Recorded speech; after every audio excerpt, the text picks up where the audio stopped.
So this is the Xiaomi PAD 5, and while the company launched this a while back in global markets, it's finally made its way to India, and it's priced at 24,999 for the 6GB plus 128GB variant. And you can also get this variant, which is the 6GB plus 256GB variant, which is priced at 26,999. There are some offers and bank discounts, so if you do have credit cards from those companies, you'll be able to get some great offers on this. We're also going to be reviewing the keyboard case, which is designed particularly for this, and also the Xiaomi Pencil. It's called the Xiaomi Pen.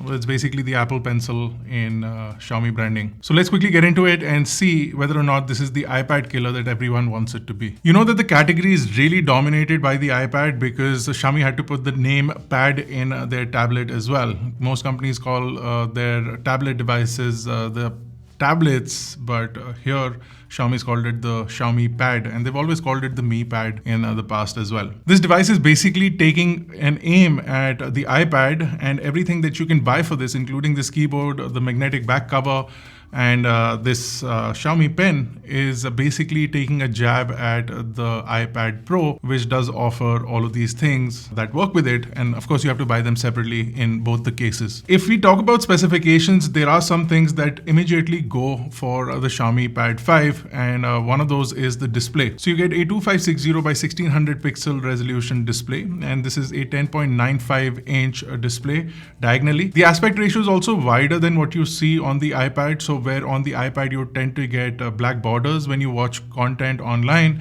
in this, because it's a more landscape or a more widescreen format, you will not get that problem. And then this display is also 120 Hertz as far as refresh rate is concerned. And iPads do have that, but in the much higher end iPad Pros, this device has it at a much lower end. In fact, this is cheaper than the cheapest iPad that you can buy, and it offers 120 Hertz of refresh rate. The display also has 500 nits of brightness, so visibility of the display is pretty good indoors, somewhat outdoors as well. And viewing angles, everything looks good on the panel, and colors are pretty good as well. So as far as a content consumption device, the display is going to be one of your most used things, and this display will not disappoint as far as that goes. The display also supports Dolby Vision, so if you're going to be consuming HDR content or Dolby Vision content on this, that will come through without any problems on apps that do support it. Netflix, for example, is one of them. And for everyday use, whether you're going to be using this for, like I mentioned, content consumption, which is going to be the primary use of anyone who buys this device, you're also going to be wanting to play some games on this. For that, the display is good as well, and the touch response from the display is good as well. And you're going to be wanting to do a little bit of work if you want to get this as a notebook replacement. So if you have a lower end sort of a Chromebook or something like that, this can be a great device for somebody to carry to college, to take notes, to probably do some word processing, some basic Excel stuff.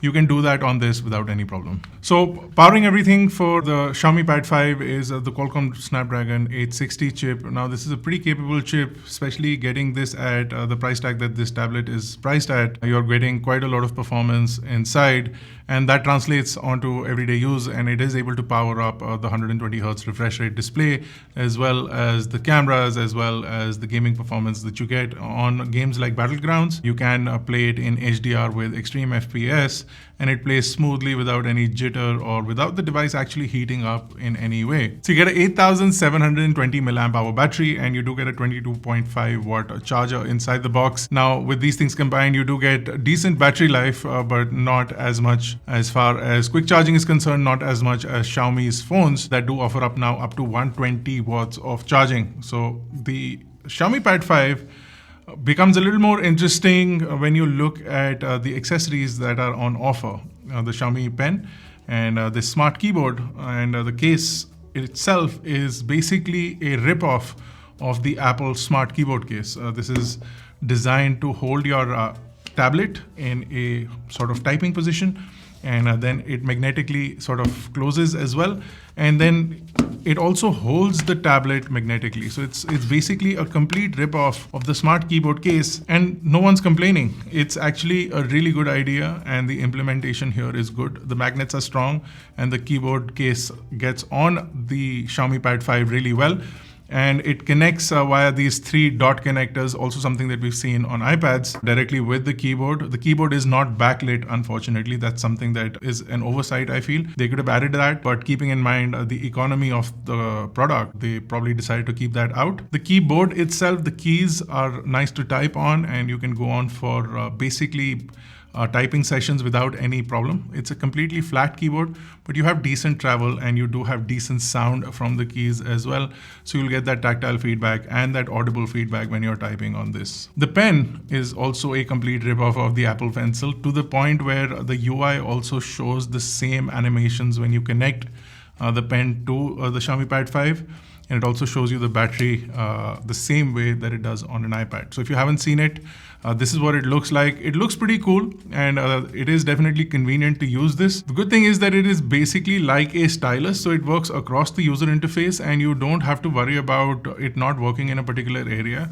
And while Xiaomi has attempted to enable mostly everything that you see on the iPad with the Apple Pencil, the implementation is not as clean. So if you want to do some handwriting to text, it doesn't automatically do that. You have to pull out some menus. So in certain areas, it is a little gimmicky and it is a little software based, wherein which on the iPad, you see that there's a lot of hardware implementation and software implementation that go in together.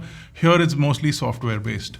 Another thing to note is that you can get basically the same functionality of the pen with any stylus that you can buy. So you don't have to buy this pen. You can get basically all the functionality with a stylus, apart from the 2 buttons here that can be multi-use buttons. In certain things, you can use them to swipe through images. So they're more like a presentation remote. So if you buy a presenter, which does have a stylus tip, it'll work basically like the Xiaomi Pencil or the Xiaomi Smart Pen, rather should I call it. You also do get a additional replaceable tip inside the box, which is great. There's not a lot of pressure sensitivity either, but you do have a little bit, so you can sort of scribble through and draw and sketch using this if that is something that you're planning to do. Does this replace the iPad?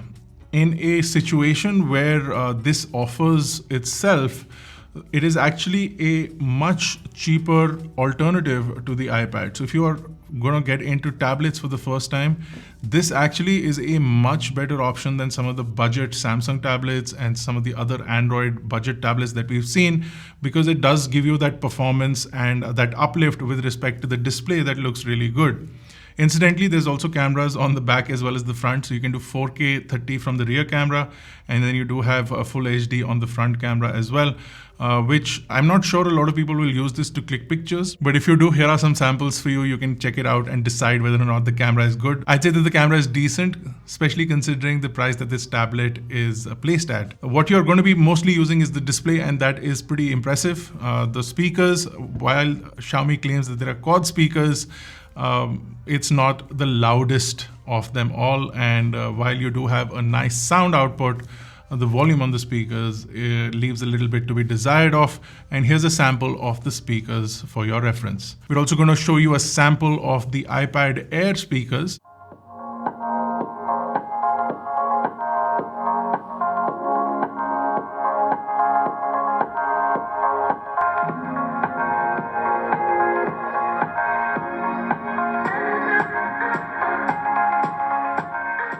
Now, Xiaomi's done a lot of UI tweaks to make sure that this device looks and feels like the iPad. The user interface, MIUI, and the dock is basically completely identical to the iPad.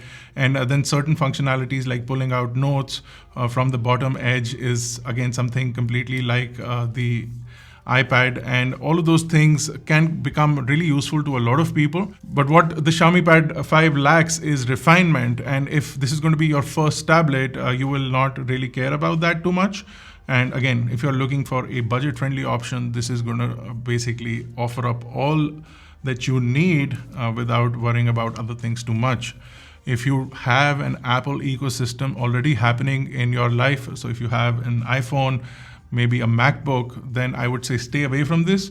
But if you're more on the sides of Android and would like to experience a tablet and see if it'll fit for you, this is a pretty good option and a much better option than some of the other Android tablets that we've seen in this price bracket from other manufacturers. Go check it out. We'll have links in the description. If you have any particular questions about things that we might have missed in this video, you can drop them in the comment section below and we'll try and answer them for you. If you enjoyed the video, don't forget to smash the like button, hit the subscribe button if you're not already a part of Team iGyaan. This has been Bharat. See you guys in the next one.